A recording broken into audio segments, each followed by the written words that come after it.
Hi, this is Richard Patrick from Filter, and you're watching the Kerrang video podcast.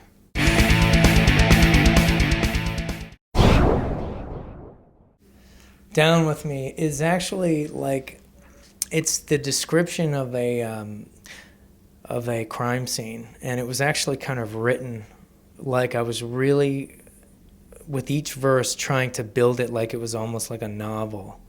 And by the end of the song, right before this like big scream, you read the killer's note and why he did it, and you'll have to find out by listening to this song. But I really am proud of it because I wrote like every little detail leading up to the reason why he did it, and you'll have to hear the song to find out.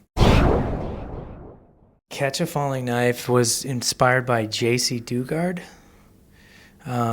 She was kidnapped for 18 years. And she was kidnapped when she was 11, and she was released when she was like in her late 20s.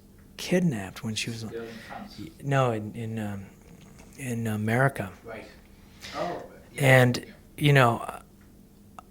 I just wrote it from her perspective, like living in a tent for 18 years in the backyard, hidden. And like she has no education, and she doesn't know what's happening, and I'm sure she was probably sexually, assaulted,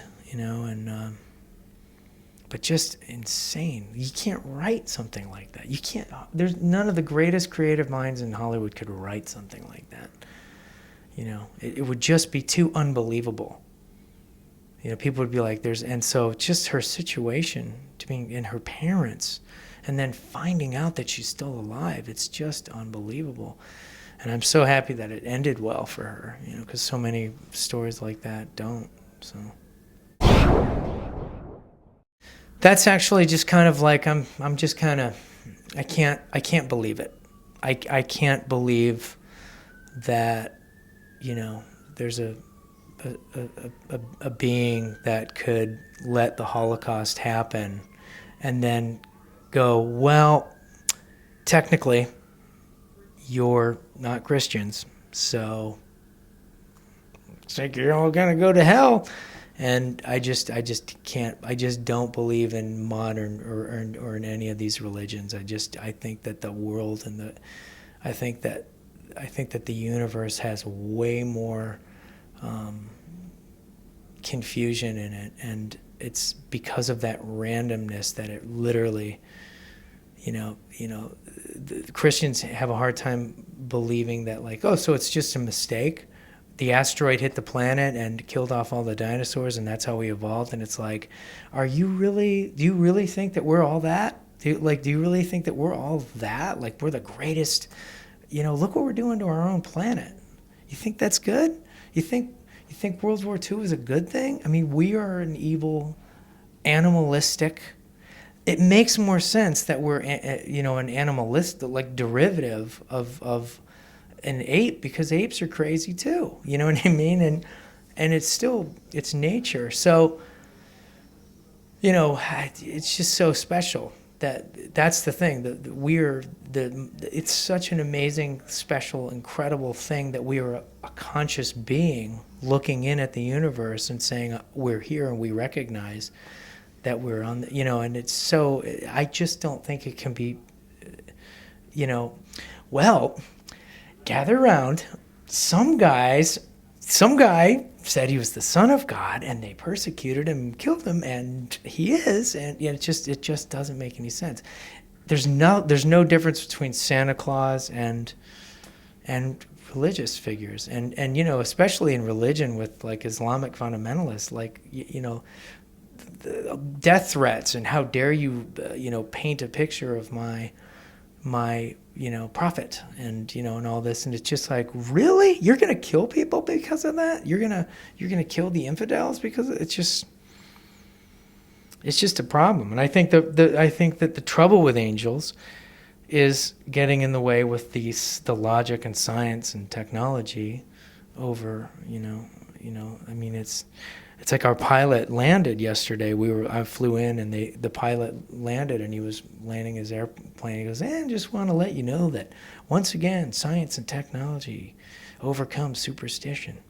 And it was just like, wow, another atheist, like in the cockpit, and I'm just like, wow. Clouds is about a couple of people that find themselves dead, and they realize that they're, that they get to it's kind of like a ghost story. And they get to like this place, and they realize that the gates are closed, and they realize that heaven's closed, and they're not allowed in, and they go back to Earth and find out that they're at their own funeral, and they realize that they're dead, and that their people are grieving over their diaries and stuff, and they don't understand how they ended up dead. I mean, you when you're writing lyrics, you just kind of let your imagination run. So. Do you see them as little films playing when you kind of inspired to? Sometimes, sometimes it's like, you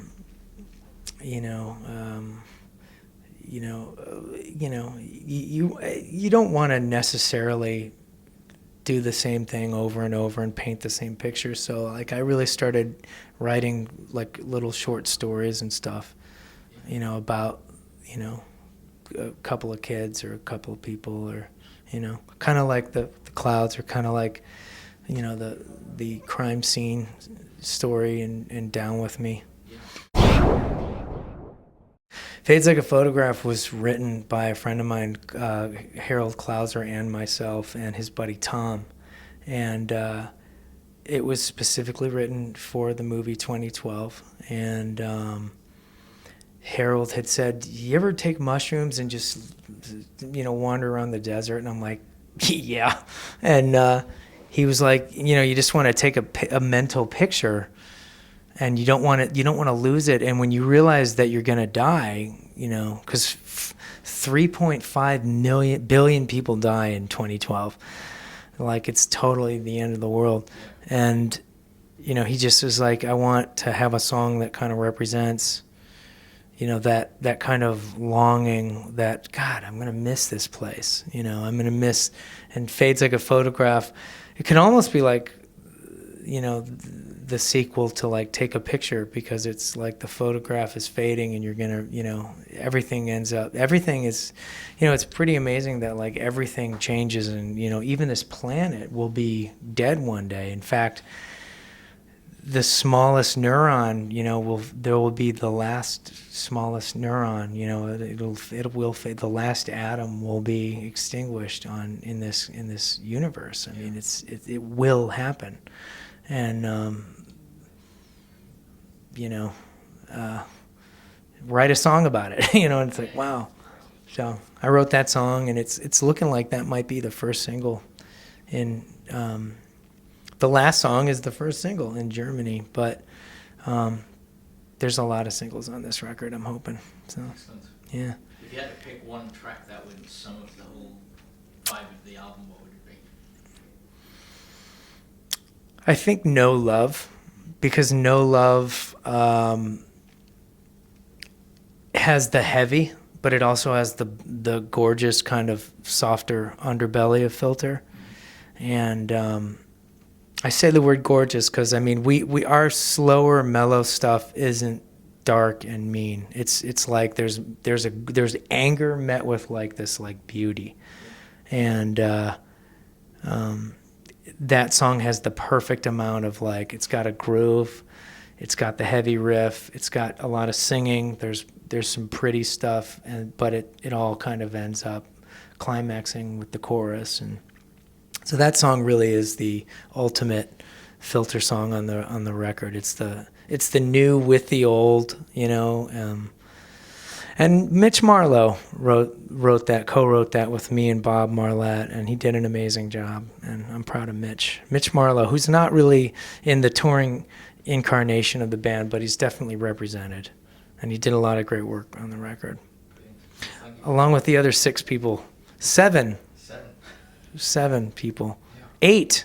There's 8 people that worked on this record that made it possible. 8 people, so. Well, thank you for being so candid about the tracks. And You're welcome. Thank you for having me, and I enjoy being here at Kerrang.